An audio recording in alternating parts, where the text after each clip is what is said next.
Hello and welcome to week 8 of the NPTEL MOOCs course on economic growth and development. This is the concluding week of this course. We have in this course moved far in being able to discuss that poverty is no longer measured based on a single dimension, on the single dimension of income, and that there is a lot of focus on multidimensional measures of poverty.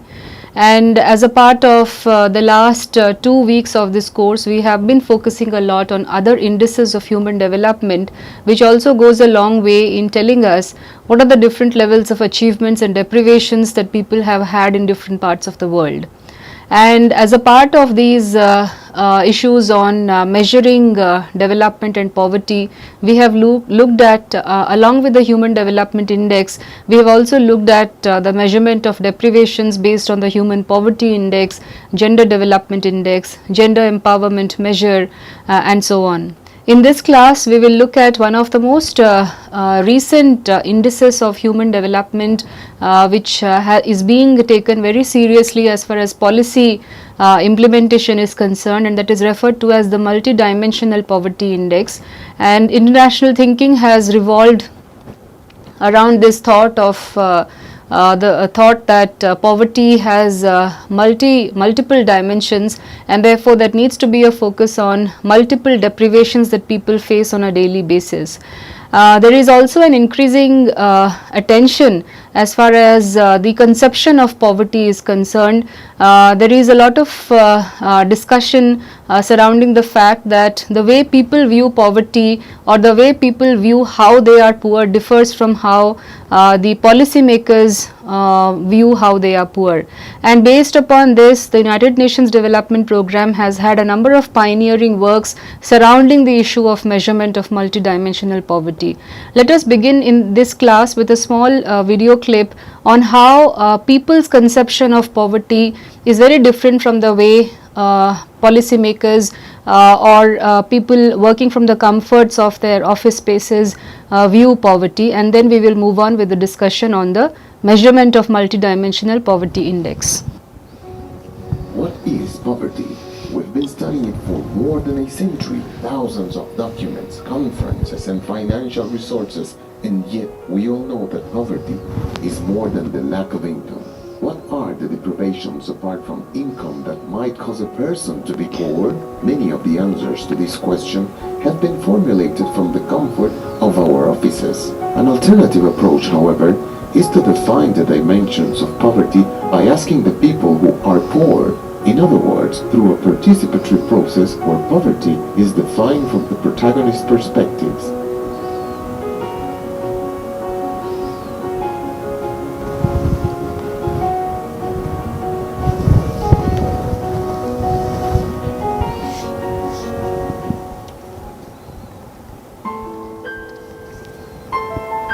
Ya dejar de comer ya frijoles y ver, pero aquí a veces se comen y a veces no. Días uno come, días no come. Y hay veces que uno ya no alcanza para uno, pues ya uno ya se queda solo con las ganas de comer, no come.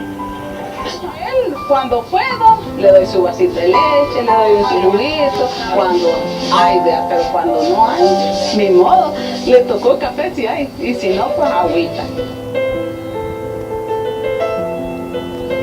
Para definir la pobreza, primeramente, yo diría que lo primero y lo básico es donde estamos, donde vivimos, que es propio. Y limitamos a 10 metros cuadrados y ahí estamos. Y 10 metros cuadrados simplemente sirve para una vivienda, e incluso hasta para que jueguen nuestros hijos adentro de la casa juegan, porque ¿de dónde es fácil? Se mete agua, pero aquí, mira, ahí están taches blancos.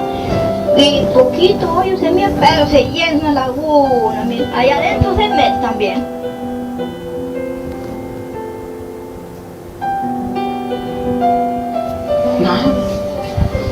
Nada, porque como aquí no hay, si uno va, lo más que sale aquí mismo uno sale, sí, al monte, traer un supara, traer leña, esa es la diversión de las personas aquí.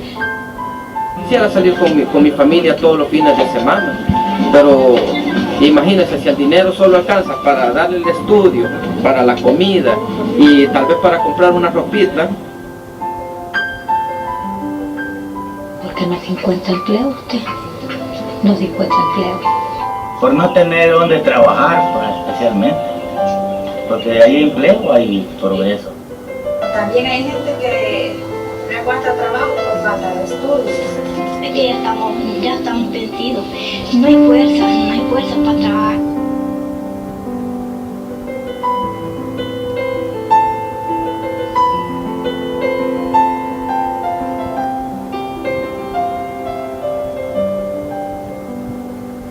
Gente aquí cuando va al hospital es porque o la llevan de emergencia, no aguantó.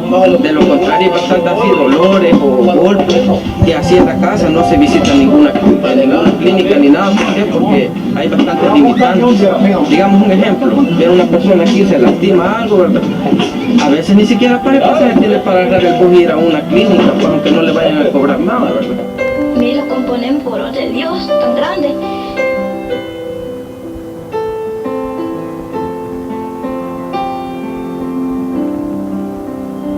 Con la situación que está, los delincuentes que están, por eso, porque antes no era así, era bien tranquilo, salía uno a la medianoche, ¿y ahora qué?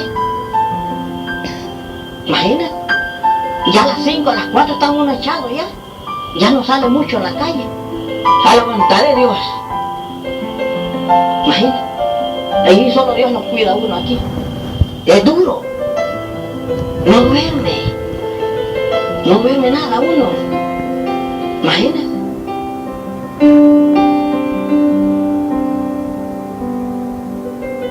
Mire que yo tan pobre era que yo jalaba agua, jalaba cargas de tomate, jalaba leña, lavaba ajeno para ganarme los cuadernos de mis hijos, porque eran 7. Entonces les di solo hasta, yo platiqué con ellos, les dije, hijo, yo ya no puedo más, hijo, yo soy muy pobre, hijo, yo le puedo dar hasta 9, y hasta 9 les di a todos. Ya no pude más. Bueno, no me le dan este trabajo. Necesito bachiller.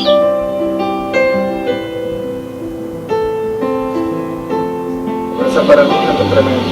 Uno se acuesta y duerme pensando qué va a comer mañana, qué es lo que va a hacer mañana. Y así vive uno. Eso nunca se le va a terminar a uno. ¿Sí? Nunca se le va a terminar. Si uno no se hace viejo por los años, sino por lo que uno vive, ¿verdad?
as seen in this video, there are people, some interviews have been carried out among different people of different age groups in El Salvador.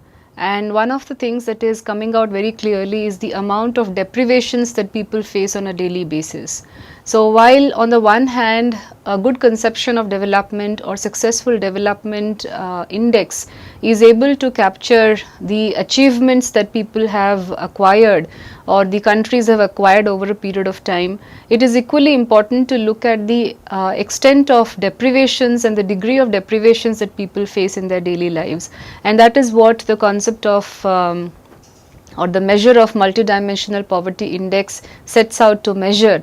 Towards the end of the video, you saw some of the dimensions that have been taken into consideration based upon the actual conceptions of poverty as people themselves have spoken about for the construction of the multidimensional poverty index as carried out in El Salvador. Now in this class, there are different measures of multidimensional poverty index, and there are two generic measures that you see, that you will come across in reports and the literature on development. One is the multidimensional poverty index as calculated based upon the global human development reports, particularly when it came out in 2011. And another measure of MPI you will see in the context of different countries or at different sub-regional levels or sub-national levels. Now the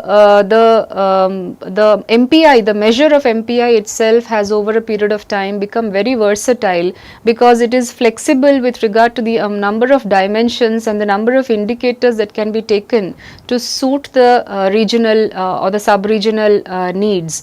So for example, if we are trying to calculate MPI at a country level so that we can carry out global comparisons or country comparisons at the global level, then a certain specific set of indicators need to be taken such that data is available for those specific indicators for all the countries that we are taking for calculations of the MPI.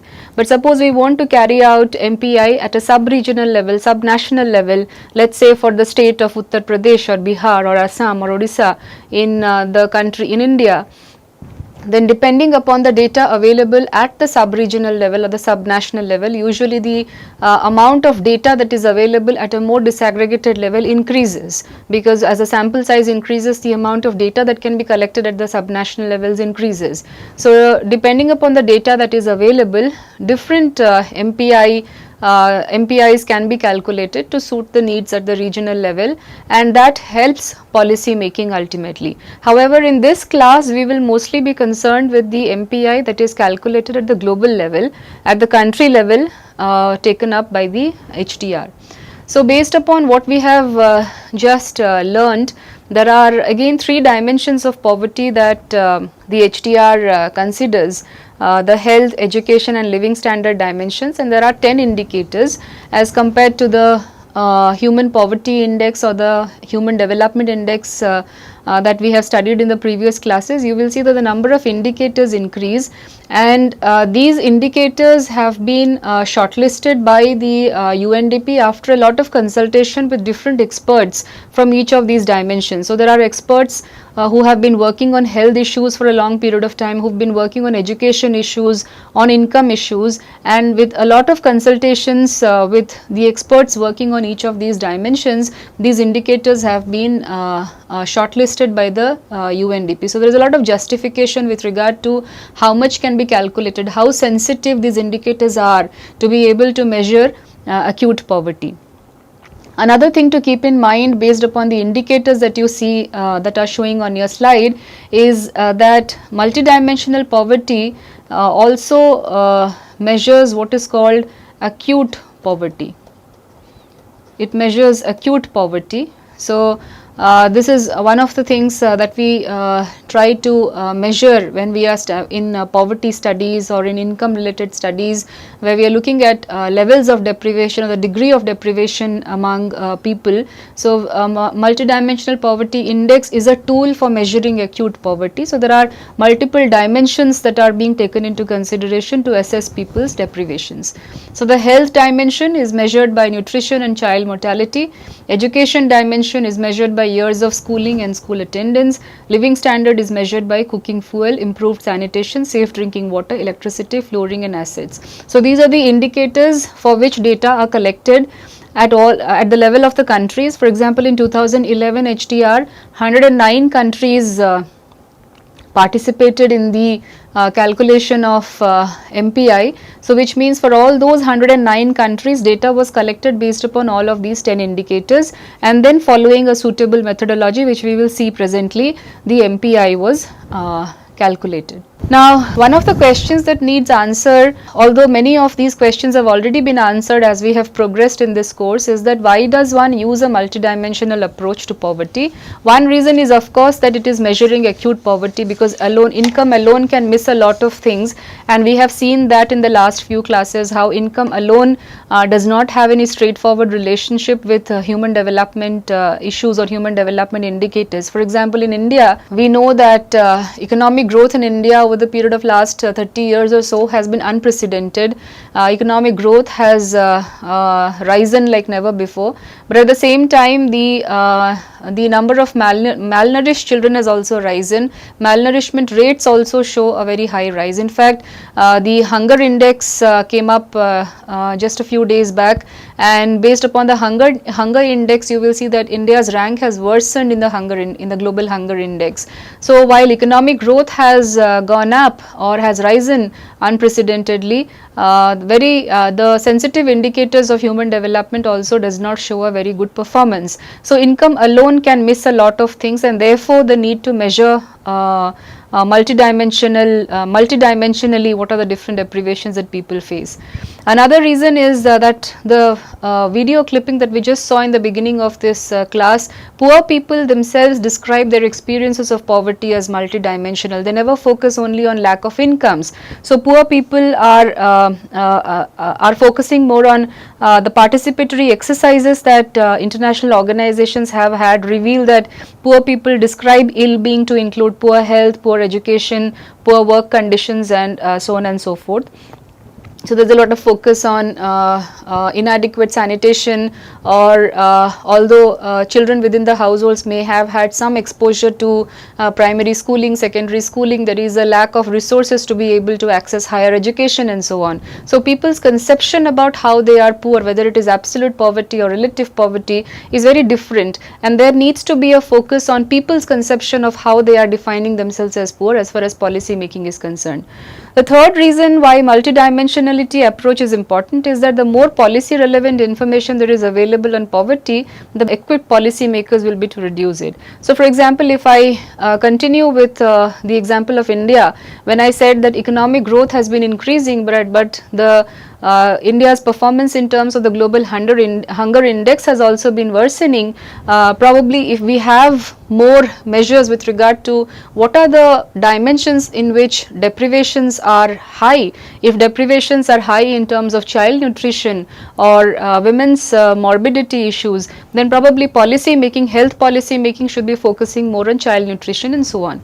So therefore, for relevant policy making, it is important that we focus on these multidimensional indicators.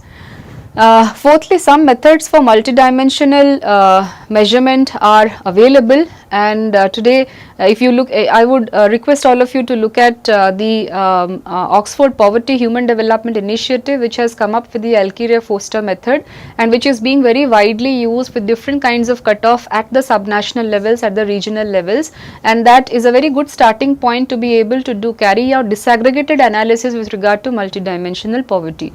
So that justifies why use a multidimensional approach. Now let us look at the calculation that has been carried out of MPI based upon the human development reports, the global human development reports. Like the previous indices, let us first look at the steps that are involved for calculations of the MPI. First, we have seen that there are 10 indicators and 3 dimensions. Here let us first look at the dimension of education here. The dimension of education includes 2 indicators, school attainment and school attendance. And here for calculation of multidimensional poverty, we are looking at the head count ratio of persons who are deprived as well as the intensity of people who have been deprived of the human development achievements. So each person is assigned a deprivation score according to his or her household's deprivations in each of the 10 components, and maximum deprivation score is 100% with each dimension equally weighted. Thus the maximum deprivation score in each dimension is 33.3%. The education and health dimensions have 2 indicators. So each indicator is worth half 33.2 or 16.7%. Standard of living dimension has 6 indicators. So each indicator is worth 33.3 by 6 or 5.6%. Let us look at this calculation with the help of a hypothetical example. But before that, let us first look at what do these indicators mean. Now remember, we are looking at deprivations here. So school attainment is being measured as when no household member has completed at least 6 years of schooling. So we are not looking at achievements here, but we are looking at deprivations. So if no household member, so if there is a household comprising of 5 members, and if none of the household members have completed at least 6 years of schooling, then we will consider that as a deprivation for that household. Similarly, for school attendance, a school age child up to grade 8 but who is not attending school. So that's the second indicator which is also measuring deprivation. For the health dimension, the indicators are nutrition and child mortality. So for nutrition, the deprivation is that a household member for whom there is nutrition information is malnourished as measured by the body mass index for adults and by the height for age Z score calculated based on World Health Organization standards for children under age 5. So for nutrition, the data is collected based upon survey, household survey from women and children within the households. You may ask why the data is collected only from adult women and children. Now literature has shown us and empirical studies have shown us that a household's health can be well assessed, very well assessed based upon the health of the women and the children within the family, because they are considered to be the most vulnerable within a family. Therefore, for nutrition indicator, the BMI for women are collected and the height for age is collected for children, and the height for age basically tells us the degree of stunting among children, and stunting is one of the most important indicators that tell us how much nutrition is being received by children. So nutrition below the age of 5, if they do not receive enough nutrition for their age appropriate required for nutrition, then they are at a very high risk of being facing stunting. So stunting is one of the important indicators here. Now at this point, let me also mention to you that the MPI, unlike the Human Development Index or other Gender Development Index and the Human Poverty Index, is entirely based upon survey data. So special surveys have been carried out, and based upon those surveys the data has been collected at the household level, which is then being used for calculations of the multidimensional poverty index. The second indicator of health, called child mortality, that basically says if a child has died in the household within the 5 years prior to the date of the survey. So that measures the child mortality indicator. Standard of living includes electricity, drinking water. Electricity, if there are households that do not have access to electricity, then that's a deprivation. Not having access to clean drinking water, or having access to clean drinking water through a source that is located at least 30 minutes away or more by walking, which means that members within the family spend a lot of time fetching water for their daily needs. So that is also considered to be a deprivation. Sanitation, not having access to improved sanitation facilities or having access to shared improved sanitation facilities. Cooking fuel, that uses dirty cooking fuel, dung, wood or charcoal. Having a home with dirt, sand or dung floor. And assets, that's also one of the important indicators for standard of living, and that includes a number of sub-indicators. Not having at least one asset related to access to information such as radio, television or telephone, or having at least one asset related to information but not having at least one asset related to mobility. bike, motorbike, car, truck, animal cart or motorboat, or at least one asset related to livelihood, refrigerator, arable land or livestock. So these are, there are proxies for assets deprivation among the household. So all three together form the indices: education, health and standard of living. Under education, school attainment and attendance; under health, nutrition and child mortality; and under standard of living, access to, no access to electricity, no or restricted access to drinking water, no or restricted access to sanitation, no access to clean cooking fuels, not having an appropriate housing condition, and restricted access to assets that can help with accessing information or mobility or related to livelihood choices. So then how do we calculate MPI? The first step is actually to be able to identify what are the data sources, which we have already done, the indicators and the data sources. Then the head count ratio is first calculated. This head count ratio is basically a proportion of the multidimensional poor in this population, given by this formula H is equal to Q by N, where H is the head count ratio, Q is the number of people who are multidimensionally poor, and N is the total population. So we are basically doing an head count of how many people within a given population are multidimensionally poor, given the indicators that we have just considered. And then the intensity of poverty, or A, is calculated, which reflects the proportion of the weighted component indicators in which on average poor people are deprived. You have seen that there is a certain weightage given to calculate the amount of deprivations. So based upon an appropriate weighting formula, we calculate what is the intensity of poverty, how many people are multidimensionally poor. And then for poor households only, the deprivation scores are summed and divided by the total number of poor people. So if you see here, Q is the total number of poor people and N is the total population. So for intensity of poverty, the indicators on which the individuals are multidimensionally poor is summed up and then divided by the total number of poor people. So here CI is the deprivation score that the ith poor person experiences, and the deprivation score CI of the ith person can be expressed as the sum of the weights associated with each indicator J. So the J being the 10 indicators that we have just discussed under the education, health and standard of living dimensions. And then the deprivation indicators are all added up, and then the MPI value is basically the product of head count ratio H multiplied by the intensity of poverty as calculated by A. So let us look at an illustration. This is a hypothetical example. Here if you see, we have taken 4 households, 1, 2, 3 and 4. These are the 4 households for whom we are calculating multidimensional poverty.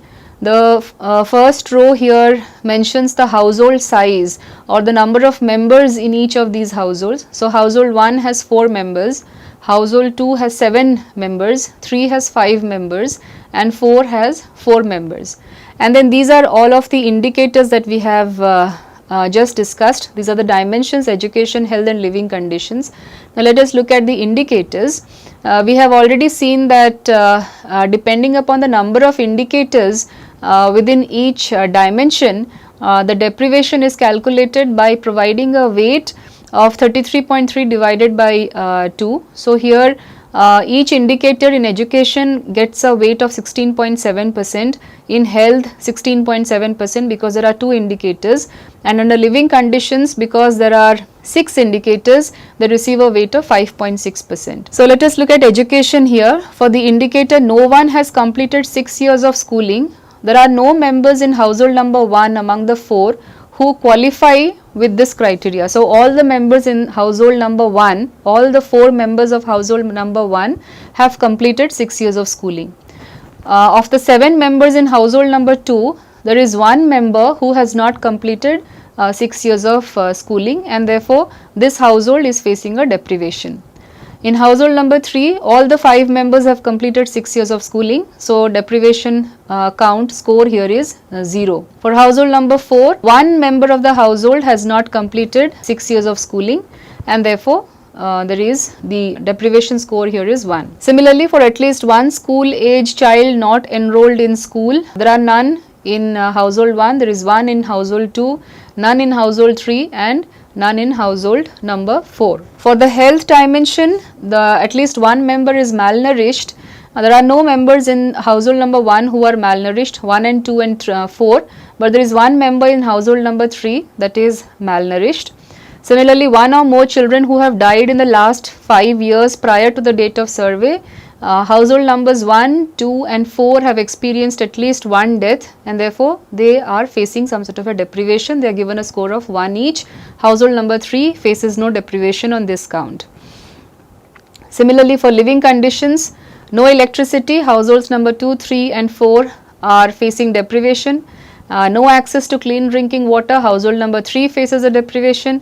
No access to adequate sanitation, 2 and 3. House has dirt flow, none of the households face the deprivation, so all of them get a 0. Households using dirty cooking fuel, all of them face a deprivation, which means none of them have access to clean cooking fuels. And households having no access to information or assets related to mobility and livelihood, households 2 and 4 are facing deprivation. So, based upon these deprivation scores, what do we then do? Household deprivation score is then calculated. So, they are based upon the weights, so which means that for education indicator, the weight is 16.7. So, this is 16.7 into 0, 0. This is 16.7%, this is 0 and this is 16.7%. So, accordingly the weights are multiplied with the deprivation scores, and then the final scores are just added up to get a score such as this: 22.2%, 72.2, 38.9 and 50. Now, since the deprivation score is 33.3%, so in the final addition, all those households who have a score of less than 33.3% are not considered to be deprived, whereas all those households that have a score above 33.3% are considered to have faced deprivations, and therefore they are multidimensionally poor. So, in this final analysis here, households number 2, 3 and 4 are multidimensionally poor. The deprivation scores are way higher than 33.3%. So, among them the household number 3 is relatively multidimensionally poor compared to 2 and 4, but household number 1 has fewer deprivations than households numbers 2, 3 and 4. So, 1 indicates deprivation in this indicator and 0 indicates non-deprivation. So, this is a repetition of how the deprivations have been calculated. For household 1, the deprivations are 22.2, household 2 72.2, similarly for household 3 38.9 and 50.9, and then based upon this the head count ratio is calculated. Head count ratio is the number of people who are multidimensionally poor. So, in this case you see that this household number 1 is not multidimensionally poor. Therefore, here the total population is 7, 9, 10, and the number of people who are multidimensionally poor is 2 plus 3 is 7 plus 5 plus 6, whereas the total for plus 4. So, here if you see the head count ratio is 0 plus 7 plus 5 plus 4. These are the number of members in the household who are multidimensionally poor. So, in household number 1, 0, there are none of the members are considered to be deprived. So, the value received here is 0 plus 7 plus 5 plus 4. So, which means, and the value is 0.8, which means that 80% of people in this hypothetical example live in poor households, and that is the head count ratio.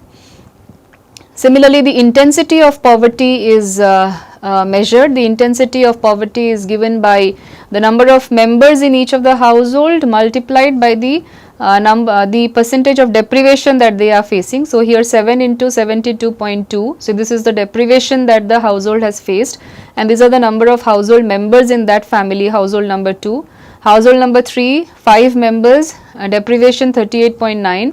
Household number 4 is number of 4 members and deprivation 50. So, that is to measure what is the amount of deprivation faced by the total number of people. So, 56.3 is the value. This is the intensity of poverty. This is the head count ratio of poverty. So, that means that the average poor person is deprived in 56.3% of the weighted indicators, and therefore, the MPI is then calculated by multiplying the head count ratio of poverty by the intensity of poverty, which is given by 0.450.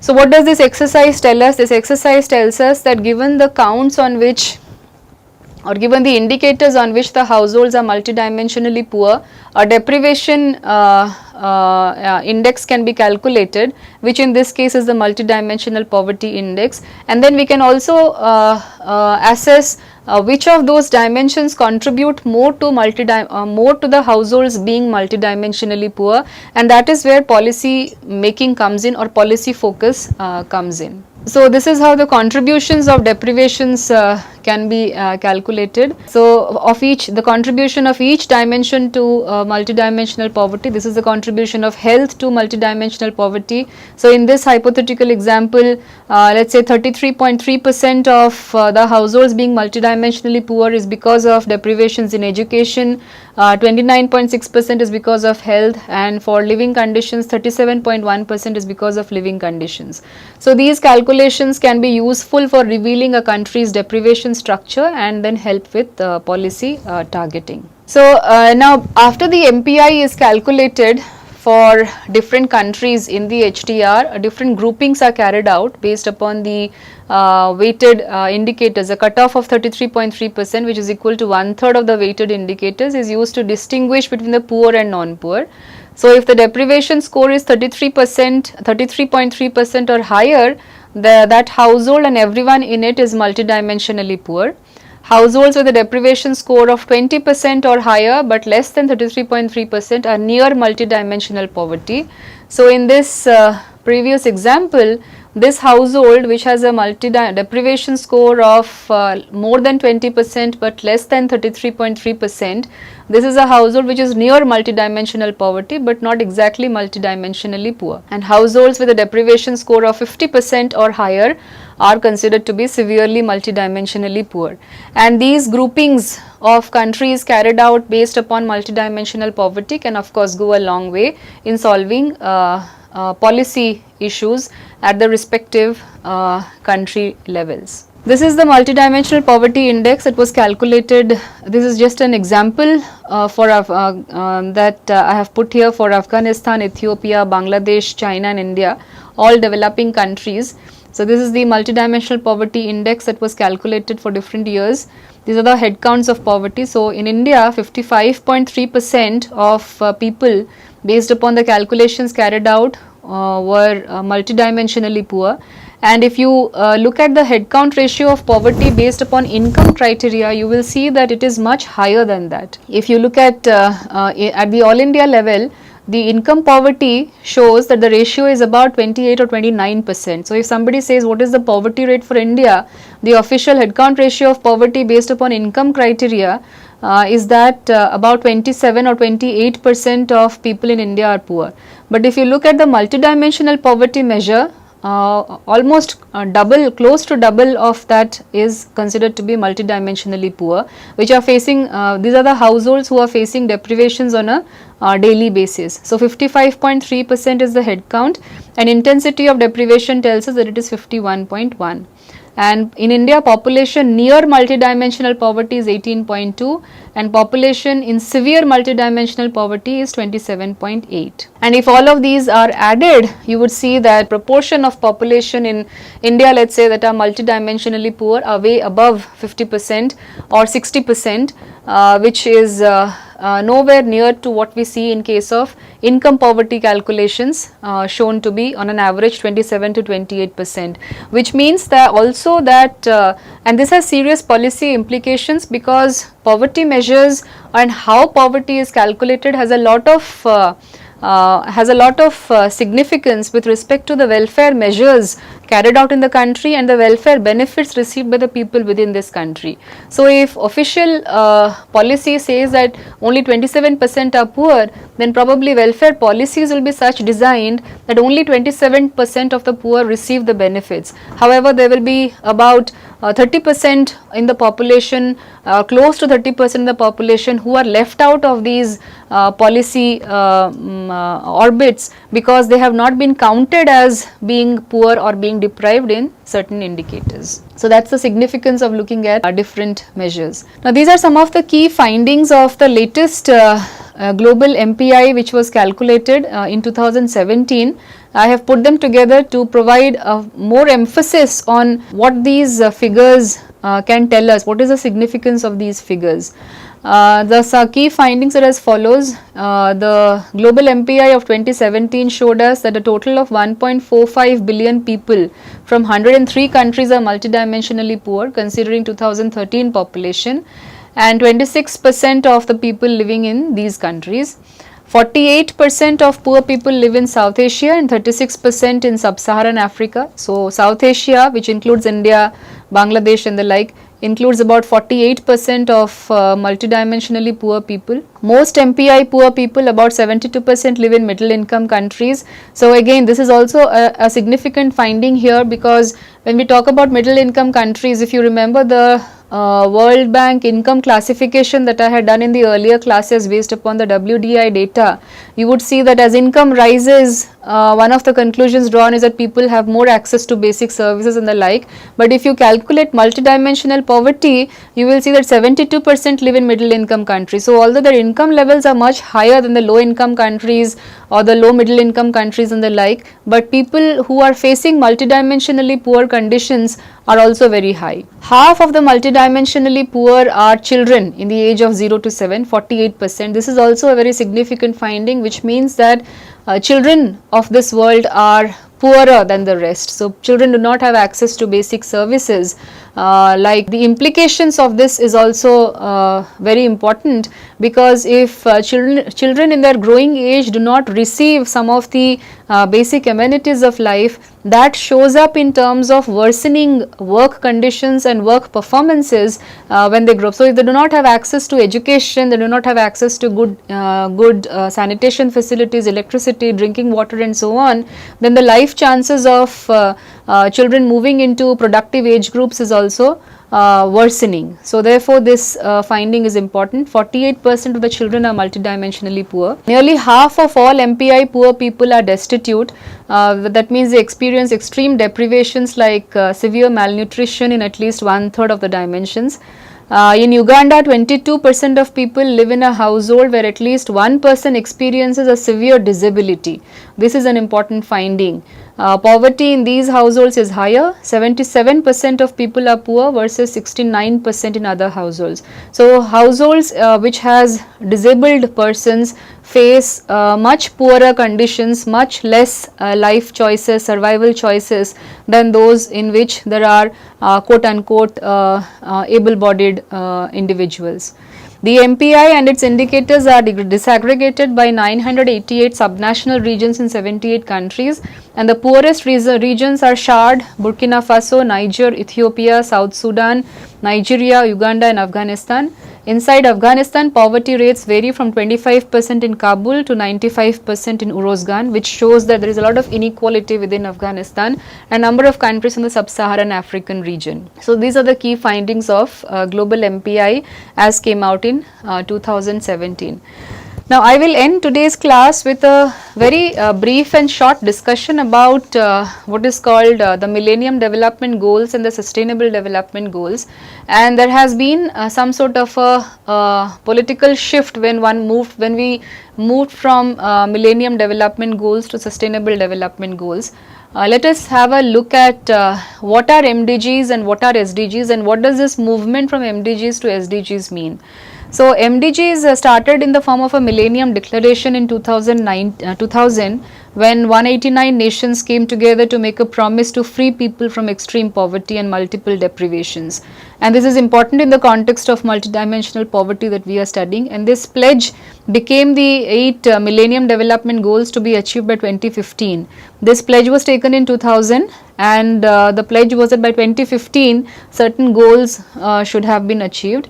And in September 2010, the world recommitted itself to accelerate progress towards these goals. So they are referred to as the Millennium Development Goals. They were adopted at the largest ever gathering of heads of state, committed countries, rich and poor, to doing all they can to eradicate poverty, promote human dignity, equality and achieve peace, democracy and environmental sustainability. And the Millennium Development Goals are as follows. These are the goals that were considered. There were 8 Millennium Development Goals. These Millennium Development Goals were based upon the study of poverty and development carried out by the United Nations over a period of 20 odd years. The goals were, first goal was eradicate extreme poverty and hunger, and the targets were fixed for each goal. The targets in this case was that poverty should be halved between 1990 and 2015. Proportion of people whose income is less than $1 a day. Often in this literature you will come across this number of $1 a day, how many people live below a poverty line of $1 a day, and therefore the target was to halve the number of people between 1990 and 2015, proportion of people whose income is less than $1 a day, half between 1990 and 2015 the proportion of people who suffer from hunger. The second goal was achieving universal primary education, and the target was to ensure that by 2015 children everywhere, girls and boys, should be able to complete a full course of primary schooling. So that's the, in fact this is one of the criticisms of the Millennium Development Goals also, that instead of Millennium Development Goals they were being touted as minimum development goals, because the focus here is entirely on the poverty of the developing countries. So the goal of achieving universal primary education hardly applies to the industrial advanced countries of the world. So in that sense the MDGs were more focused on the poverty of the developing countries. The third goal was promote gender equality and empower women, and the target here was to eliminate gender disparity in primary and secondary education, preferably by 2005, and in all levels of education no later than 2015. So the focus here was to ensure that enrollments among boys and girls increase both in primary and secondary schooling, and the bridge and to bridge the inequality in enrollments. And this is something that has increased over a period of time. If you look at the developing countries' education statistics, you will see that the number of girl children and number of enrollments of girls and boys are more or less equal as far as primary and secondary schooling is concerned. However, the dropout rates are much higher beyond the secondary schooling age group. Also within secondary schooling dropout rates are very high, which is also a big challenge and one of the criticisms of posing such a goal. The fourth one was to reduce child mortality, and the target was to reduce it by 2/3 between 1990 and 2015, the under 5 mortality rate. And as far as global aid for reducing child mortality is concerned, this is one of the biggest successes of the Millennium Development Goals, that child mortality has reduced to a large extent. Improving maternal health, the target was to reduce it by 3/4 between 1990 and 2015. Combat HIV, AIDS, malaria and other diseases, to target was to have them halted by 2015 and begun to reverse the spread of HIV, AIDS, and halted by 2015 malaria and begun to reverse the incidence of malaria. Number 7 was to ensure environmental stability, sustainability, and the targets were to integrate the principles of sustainable development into country policies and programs and reverse the loss of environmental resources, sustainable access to safe drinking water by 2015, and significant improvement in the lives of slum dwellers by 2020. And the final one was developing a global partnership for development. The target was to develop a non-discriminatory trading and financial system. There were a lot of criticisms of the Millennium Development Goals, as I have just pointed out, because the focus was primarily on the poverty of the developing countries, and the inequalities or the inequities existing within the developed countries was not discussed or were not considered as part of the Millennium Development Goals. And there were also issues raised by human rights activists saying that human rights issues were not integrated within the Millennium Development Goals. goals. And therefore in 2015 a new set of agenda were worked out which were referred to as the sustainable development goals, and so the sustainable development goals have completely replaced the millennium development goals. And one of the focus areas of the SDGs is that it is not focusing only on the poverty of the developing countries, but also on the inequalities existing in the developed countries of the world. So the SDGs came into effect in January 2016, they were worked out in 2015 and they will continue to guide all UNDP policy and funding till 2030, and UNDP is uniquely placed to help implement these goals. The SDGs are otherwise also known as the global goals now, because it considers both the developed and the developing countries, and as a universal call to action to end poverty. There are 17 SDGs, and they are, it is said that they are built on the successes of the Millennium Development Goals, and it also includes many new areas which were not covered in the MDGs, such as climate change, economic inequality, innovation, sustainable consumption, peace and justice, among other priorities. And there is a greater focus on integrating the SDGs into the national development plans and policies, so much so that there is a lot of discussion with regard to SDGs as far as the national plans and policies are concerned today. So what were the goals? The first goal is no poverty, end poverty in all its forms everywhere. Second is to zero hunger or end hunger, achieve food security and improve nutrition. Third is good health and well-being. Fourth is quality education. So unlike the MDGs where the focus was only on increasing enrollments in primary and secondary schooling, here the goal is to ensure inclusive and equitable quality education and promoting lifelong learning opportunities for all, which means the focus can also be on higher education, technical education and so on. Goal 5 was achieving gender equality and empowering women and girls. Goal 6 was clean water and sanitation, ensuring availability and sustainable management of water. 7 on clean energy, 8 on decent work and economic growth, which was not focused in the MDGs. Goal 9 is on industry, innovation and infrastructure. Goal 10 was on reducing inequalities. Now this is something which is being identified and emphasized upon in a big manner now. Because while economic growth has risen, we have seen that how in the 1990s and the 2000s inequalities have risen. So there is now an active emphasis and a focus on shifting attention towards reducing inequalities within countries. Goal 11 was sustainable cities and communities. 12 responsible consumption and production patterns, which is also related to sustainability. 13 on climate action. 14 was on life below water, so which means the focus on environmental ecosystems, the protecting life on land as well as water. That was goal number 15.